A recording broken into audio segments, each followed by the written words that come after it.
कि pre multiply the coordinates of the triangle A11, B14 and C31।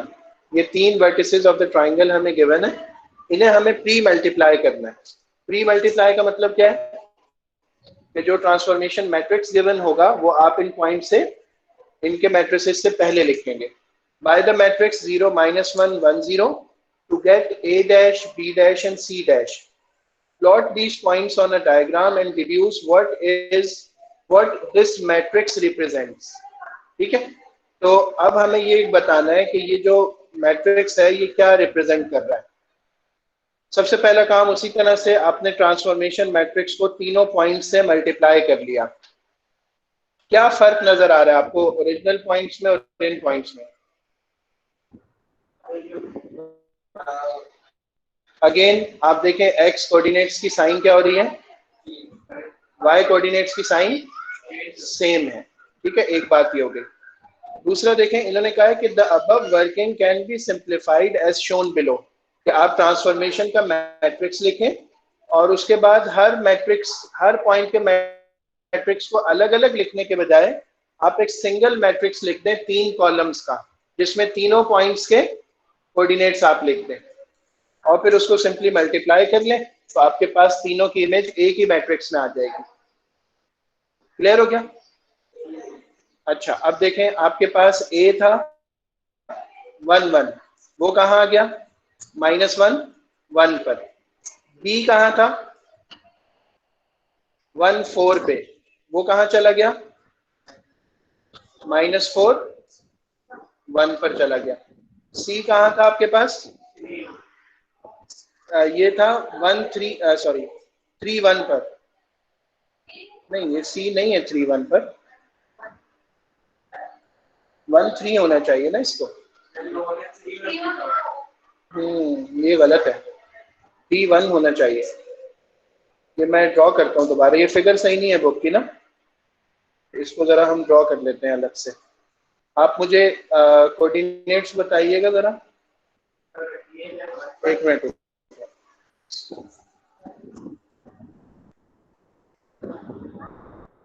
हाँ, अब बताइएगा। ओके, हमारे पास पहला पॉइंट है A11, B14, 3, 1, 3 और C31 है। 3, 1 से तो ट्राइंगल ही नहीं बनेगी ना, 1, 3 होना चाहिए। हाँ, ये 1, 3 है, यहाँ होना चाहिए।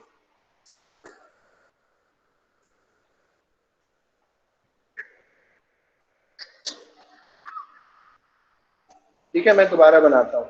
1, 1 था, 4, 1 था और 1, 3 यहाँ होना चाहिए इसको। ये हो गई आपकी ट्राइंगल ओरिजिनल। ठीक है, अब आपने क्या किया, आपने ओरिजिन पर एक पॉइंट रखना है और एक मैं यहाँ पे ना लाइन सेगमेंट बना देता हूँ। ओके, अच्छा, अब मुझे बताएं, जब ये ट्रांसफॉर्म हो गई तो दोबारा कौन सी वो बन रही है ट्राइंगल? 1, 1 से -1, 1 बनेगा। ठीक है, अच्छा, उसके बाद 4, 1 से -4, 1 बनेगा, ऐसे ही है। अच्छा, फिर उसके बाद 3, 1 से माइनस, सॉरी 1, 3 से -1,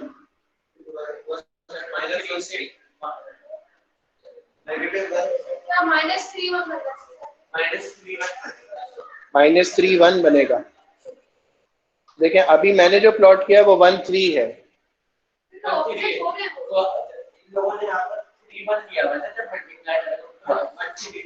हाँ, 1, 3 रखकर -1, 3 हो जाएगा। हाँ, ये वो है, रिफ्लेक्शन है सिंपल। नहीं, अगर समीर भाई जो कह रहे हैं वो करेंगे तो रिफ्लेक्शन नहीं होगा। नहीं, देखें, -3 रखना है, पॉजिटिव 1 रखना है। मैंने जो पॉइंट प्लॉट किया वो 1, 3 है। इसी 1, 3 को आप मल्टीप्लाई कर लें तो -1 और 3 आ जाएगा। हाँ, बुक में गलत हुआ भाई, क्योंकि देखें, अगर हम 3, 1 का पॉइंट लेते हैं ना, जैसे इन्होंने लिया है, तो वो 3 1 का पॉइंट तो लाइन ए बी के ऊपर ही आ जाएगा, तो ट्राइंगल तो बनेगी नहीं। समझ आ रही है मेरी बात? और बुक में भी इन्होंने जो प्लॉट किया हुआ है ना वो 1 3 किया हुआ है, मल्टीप्लाई गलत किया है, प्लॉटिंग कुछ और किया है। नहीं सब नहीं किए।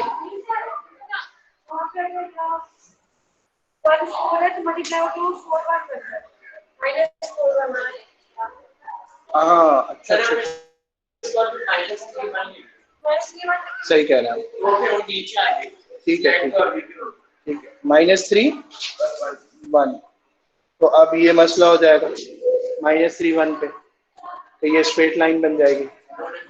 अच्छा फिर पहला पॉइंट क्या था? -1 1, दूसरा क्या था?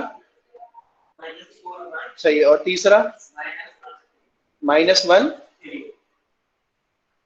-1 3, तो खैर यहाँ जा रहा है।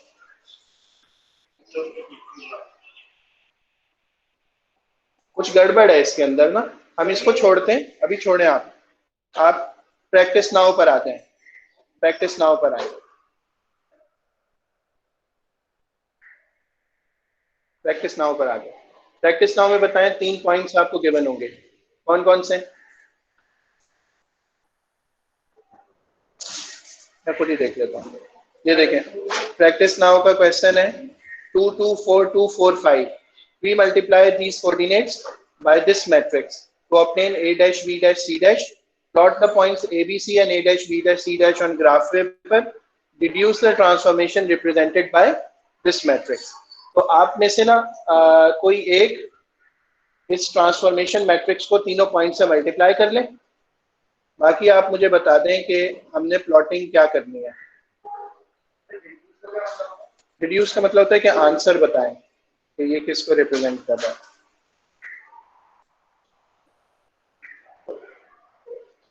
पहला पॉइंट था 2 2, ओके। दूसरा पॉइंट बताएं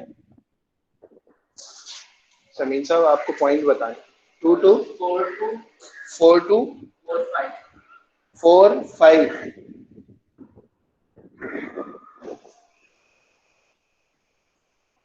ये आपकी ट्राइंगल बन गई ओरिजिनली जो गिवन है। अच्छा अब आप इसको पहले ट्रांसफॉर्मेशन कर लें, मल्टीप्लाई कर लें।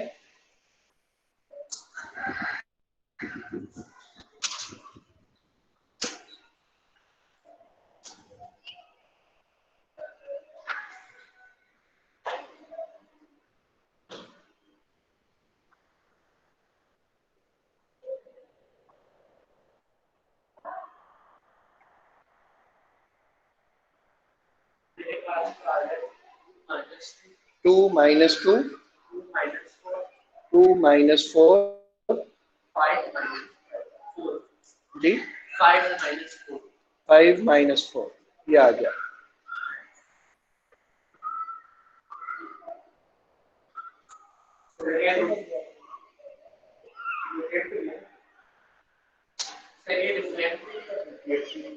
जी हाँ अभी देखते हैं ना।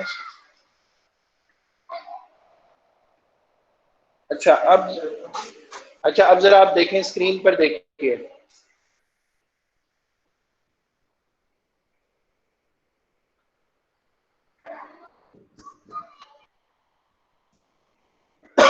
जी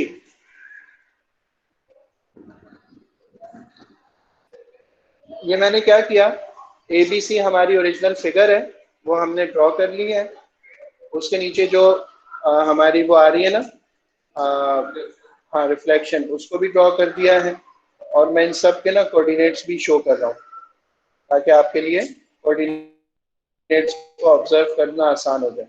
तो ये हमारे कोऑर्डिनेट्स हैं इन तमाम पॉइंट्स के। देखिए ये है आपके पास 2 2 2 माइनस 2 पर आ गया, 4 2 2 माइनस 4 पे चला गया, और 4 5 5 माइनस 4 पर आ गया। अब ये जो फिगर है ना ये असल में रोटेट हो रही है। फिगर क्या हो रही है? रोटेट हो रही है। किस डायरेक्शन में रोटेट हो रही है आपके ख्याल में? किस डायरेक्शन में पूछ रहा हूँ, कहाँ रोटेट हो रही है? हाँ ये देखें, ये जो है ना इस तरह से रोटेट हो रही है, यूं रोटेशन है इसके अंदर, क्लॉकवाइज रोटेट हो रही है। क्या आप एंगल बता सकते हैं कि एंगल कितना रोटेट हो रहा है? 90 का एंगल रोटेट हो रहा है, माशाल्लाह, सही है। और हम वो एंगल यहाँ से कैलकुलेट भी कर सकते हैं। अच्छा, अब ये कैसे पहचाना आपने कि ये 90 है?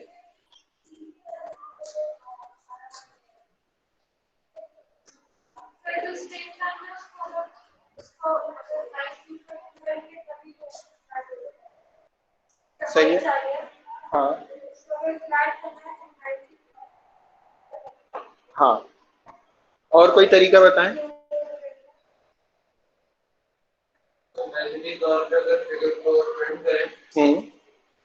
देखें ये जो लाइन है ना, जो हमारे पास ओरिजिन को ए से मिला रही है, इससे आपको ये बात आइडिया हो सकता है, ठीक है। क्योंकि देखें ये वाली जो लाइन है ना, ये कहां से पास हो रही है? अच्छा इसको मैं यहां बताता हूं। देखें, फर्ज करें आपके पास एक लाइन है जो कि इस बॉक्स के कॉर्नर से इस बॉक्स के कॉर्नर तक पास हो रही है, तो ये वाला एंगल कितना होगा? ये एंगल कितना होगा?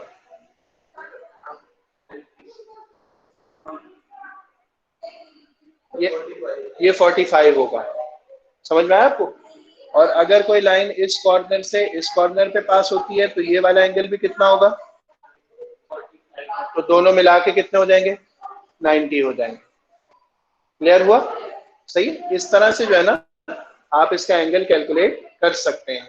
एक और तरीका ये हो सकता है, इधर देखें, वापस स्क्रीन पे देखिए, ये आपका इनिशियल पॉइंट है, ये आपका फाइनल पॉइंट है।